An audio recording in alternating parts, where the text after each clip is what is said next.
Before going to Japan, I did a lot of questioning. What cameras should I bring? Should I bring all the lenses that I could fit into my bag? Will I need an extra hard drive? Luckily, there was one question I knew the exact answer to. And that question was, what film should I shoot there? And the answer was very simple. Cinestill 800T, a film stock that almost feels like it was made for cities like Tokyo.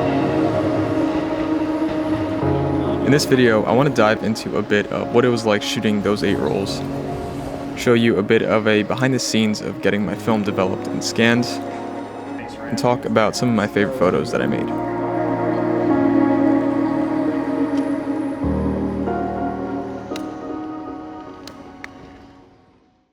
Hello.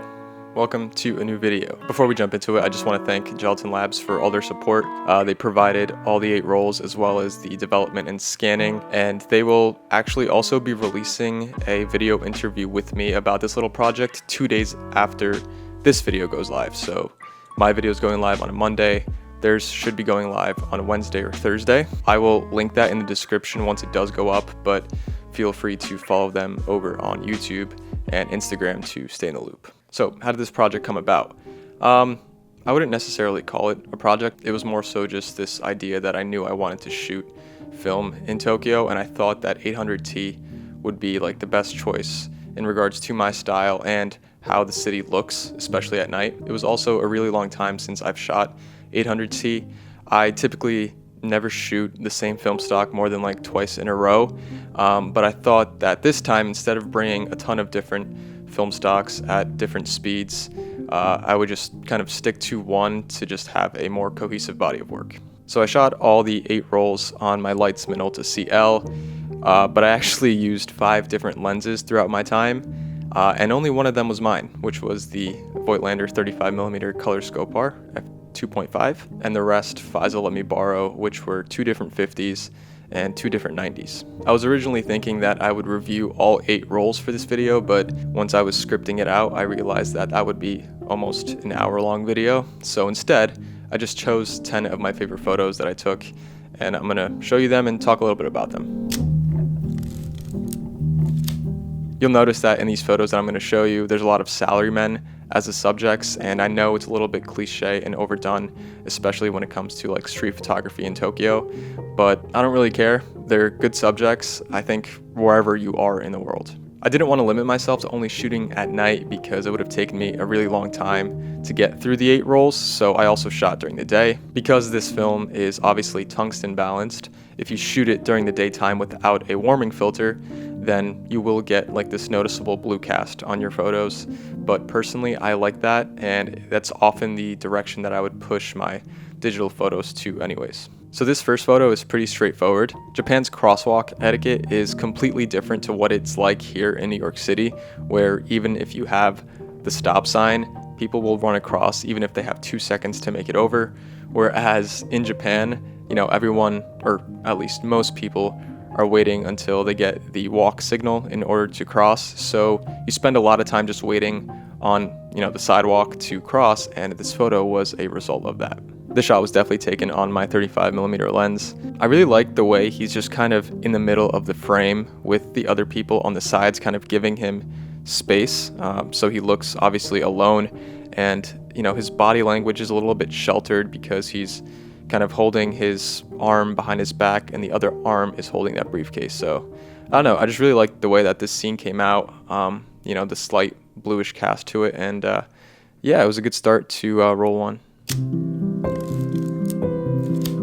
So this next shot was from roll number 2, and it was taken right outside Ueno Station at night. So on this night, I was shooting on the Taipa Eureka 50mm f2, which is Faisal's lens, and that lens is a collapsible lens. So what that means is you basically have to pull it out and twist it to kind of get it into its shooting position. If you don't, your photos can look out of focus, which I'm not sure if it was just user error here and I just didn't do it correctly, but it seems like that was the case, and all the photos that I shot in Ueno that night ended up being out of focus, so yeah, it sucks. With that said, some of the most famous film shots in history are slightly out of focus, and some people might hate on that, but I really like this one regardless. So these two salarymen are just kind of sitting outside the train station. So as soon as we walked out, that was like the first thing we saw. And they were just kind of sitting there having a drink. It looks like they had just gotten off work.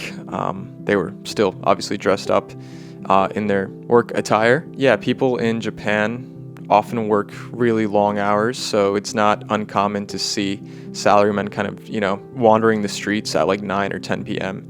because the work culture in Japan and Tokyo is very stressful from what I've heard. So yeah, I guess I just happened to get a shot of these guys just decompressing after a long day, and I like it. They have the light pole behind them, the tops of the buildings in the distance. Yeah, I just really like this composition. A few days later, I was still on the same role as the previous shot, and myself, Kyler, and Faisal were roaming around the neighborhood of Nakameguro. What are you shooting with today? I'm gonna shoot some Cinestill. Cinestill 800T? Yes, sir. Brought to you by Gelatin Labs.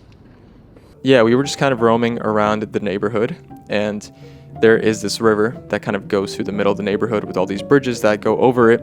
And we kind of looked down and we saw these birds sitting on these rocks, and one of them was just flapping its wings. And I'm no bird expert, so I don't know what the purpose of that was, but if you happen to know, feel free to leave it in the comments. We were just kind of hanging out on a bridge kind of in the middle of the river, and that bird was still flapping its wings, and I managed to get a shot, and I really like how it came out. The light was pretty flat, but I liked the way that the film rendered the colors, and I was able to, add some saturation and vibrance into the shot in Lightroom because I edit very flat TIFF scans from Gelatin, which are fantastic. But yeah, was able to kind of give the scene a little bit more life, especially in like the green of the trees and the blue of the sky. And this shot was probably a little bit underexposed, but it's not really a big deal. So unfortunately, I don't have any footage from this night when I took this shot because I didn't bring my Sony with me, but me and some of the boys were just kind of hanging out and roaming around in Nakano. We were all kind of dispersed, and I remember walking past this woman sitting outside of a store smoking a cigarette, but didn't really want to disturb, her peace or kind of get too close and point the camera at her. So I ended up just kind of like walking past her. But as soon as I passed her, I kind of regretted not taking the photo. So I stopped there, I kind of hovered around, and then I turned around and I took the shot, and I'm glad I did. I remember thinking that there was no way the smoke from her cigarette would come out in the shot because I thought I pressed the shutter just like a half second too late, but to my surprise, it came out. And I like the light that's on her, I like what she's wearing, the fact that she's kind of looking away into the distance. And yeah, this was one of those shots that I didn't think would come out, but surprisingly it did. So this sixth roll was probably the best out of the bunch, and this photo was probably taken on the wettest day of photography that I had, and it was shot during the Sanja Matsuri in Asakusa. I'm sorry if I'm butchering the pronunciation, but that is a festival in Tokyo that spans the course of a few days.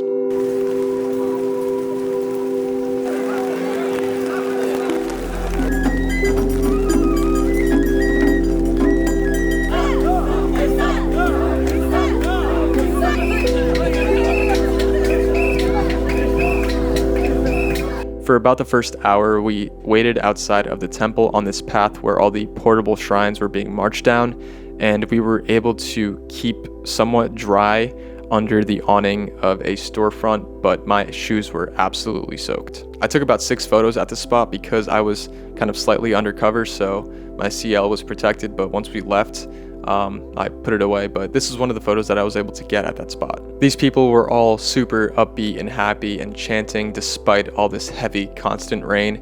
And I do think that this photo is more about the memory itself over the actual photo, but at the same time, there is good depth, and I like how much people are packed into this frame. What a day that was. It took about 2 days for my shoes to fully dry. Good times. Again, I don't have any footage from this shot specifically because it was more of an in-between moment, just kind of waiting on the train platform. but this photo I like purely based on the way that it looks. Unless I'm shooting in the dark, I typically don't shoot at shallow apertures like f2 during the day, especially on an 800 speed film. But if I had to guess, this shot was probably taken between f2 and f4 maybe at a very fast shutter speed. And I like that bit of compression you get that focuses your eye directly on the subject, which is this guy, kind of waiting for the train, dressed in a suit with AirPods in, and he just looks really well put together. A lot of the people around him are just on their phones, and he's looking straight ahead, which is something that you don't really see as much because every time, or a lot of times when people are kind of waiting around for something, everyone's head is buried in their phones. I'm obviously guilty of that as well. It's not a bad thing, but it's just a detail about this photo that I really like. One thing that I find really interesting is the way that people in Japan line up at the train platforms. So that way when a train pulls up, they wait for the people to get out before they board the train. And I'm sure this happens in other countries as well, but that doesn't typically happen here in New York. But I wish it was just common practice all over the world. Anyways, I like the halation on each individual light on the ceiling and how those lights kind of act as leading lines. If I remember correctly, this photo was taken right before the next two photos that I'm about to show you when we were on our way to Ginza to shoot at night.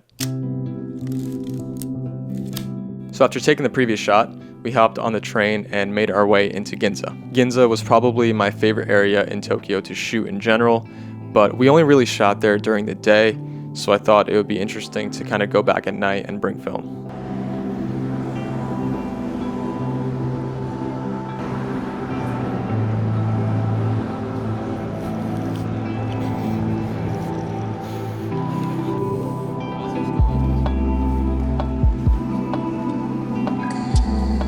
At night in Ginza, the entrances to the subways have this glass that is different colors, and this blue one was the first one that we came across. So I just kind of camped right next to it, and I was waiting for a person to walk down the stairs and get their silhouette. And I also had to wait for no one to kind of be in the foreground of the frame because it was a really busy night, so people were just kind of, passing me by.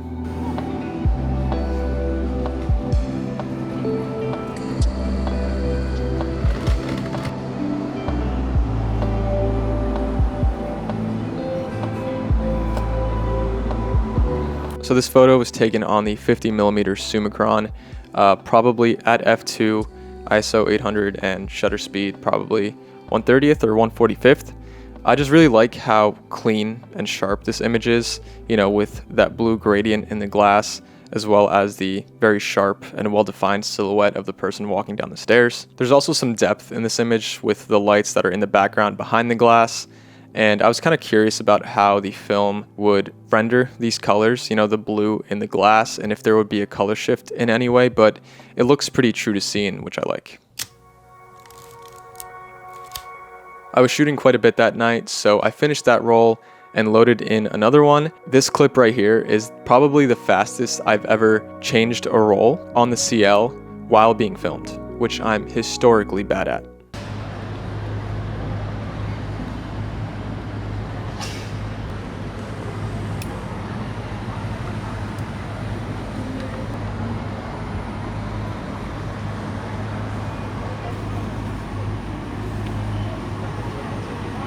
One second.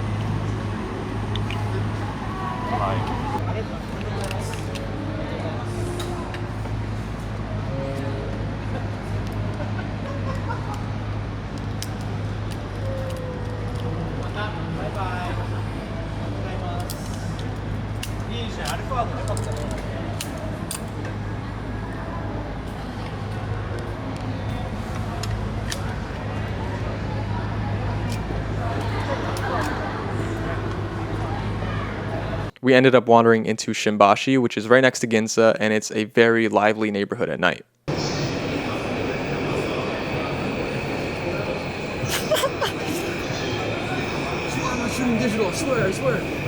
So in Japan, gambling is technically illegal, but there are a lot of pachinko parlors. And if you don't know what a pachinko is, it's basically a machine kind of similar to a slot machine. However, these pachinko parlors can't directly give cash to the players, so instead they'll give them these little prizes like little gold bars wrapped in plastic, or like pens or lighters, and then those players will take those prizes and go over to a tuk shop, or a TUC shop, I don't know how it's pronounced, but they will exchange those prizes directly for cash. So it's a bit of a loophole. I researched all of that on Google, by the way. Anyways, so we ended up walking past one of these exchange shops, or tuk shops, whatever you want to call them, and it was kind of like this hole in the wall, literally, and at the end there was these two women, you know, sitting next to each other in two separate windows, and that scene was really nice, but there was a line of people kind of waiting for, you know, to exchange things. So what I did was I stood in the spot where I knew I wanted to take the photo from, and I pre-focused my lens. And then I walked away so I wasn't kind of lingering. And then once the lines cleared out, I kind of walked back to that spot and, you know, brought my camera up and took the photo. And I was kind of hesitant because, you know, just knowing the nature of these shops, and I hoped that it wouldn't cause any trouble, but I really like how this came out.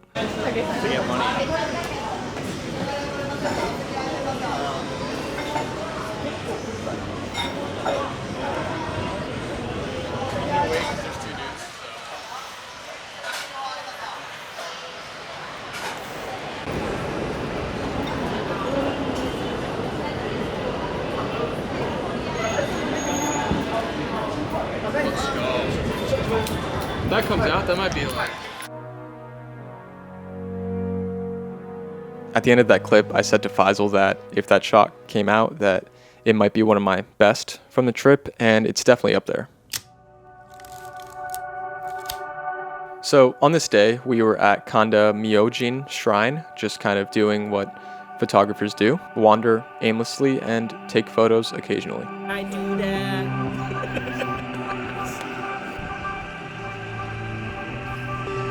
Yeah, we can walk through it.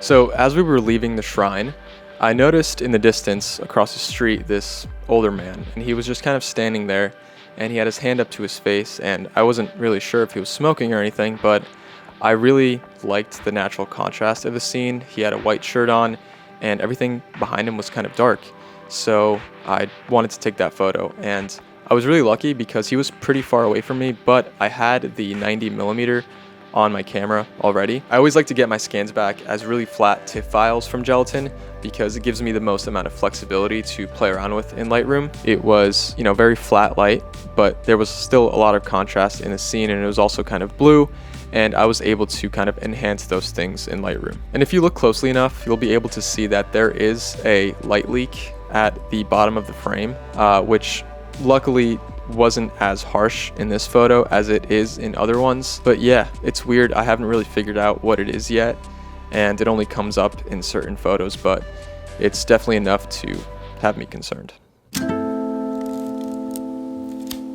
So this 10th and final photo is probably in my top 3 if I had to choose. I would say that this is also the most Greg Girard-esque photo that I've taken on this trip, and it just reminds me of that photo that he got of the conductor on the train platform with the train going by, and obviously it's nowhere near as good, but yeah, his influence was definitely felt on this trip. It might have been taken a few hours after the previous photo that I just showed you, but yeah, I really like the red of the train, you know, mixed with those like greenish shadows and the two salarymen just kind of standing there. And yes, I probably underexposed this photo by a little bit, but I still really like how it came out. I was hoping to at least get one of these types of photos with like the train rushing by in the background and someone in the foreground either looking at me or looking at the train, and this is the one that came out, and I'm pretty happy with it. Overall, I really like the work that I came back with, and I'm really glad I kind of pursued this idea. It was the most film that I've shot in that time span, and I think it might push me to shoot 800T a bit more, even though it is on the pricier end of 35mm film. I also think that sometime later this year, or maybe early next year, I'm going to invest in a better 35mm film camera. I've just been kind of dealing with issues, like small issues like light leaks and, you know, loading inconsistencies with the CL that I think it's time to get something like, an M4 or M6. I've even considered the Bessa R series, but yeah, I'm not sure yet. I'm gonna have to take some time to make a decision, but I think it's time to invest in a much more well-built camera. There are a ton of photos that I didn't show in this video that I really like, so if you want to go see them, I will be and am posting them over on Instagram, so you can follow me over there. That is the end of this video. If you are looking for a lab to get your film developed and scanned, then look no further than Gelatin Labs. They are one of the best. If you are in New York City, they just opened up a new lab in the East Village, so definitely stop by if you're in the area. We're also almost at 10,000 subscribers, which is kind of crazy to say, and if you're not one of them already, then, consider subscribing if you enjoyed this video. But that's the end of this one. Thank you so much for watching, and I'll see you in the next one.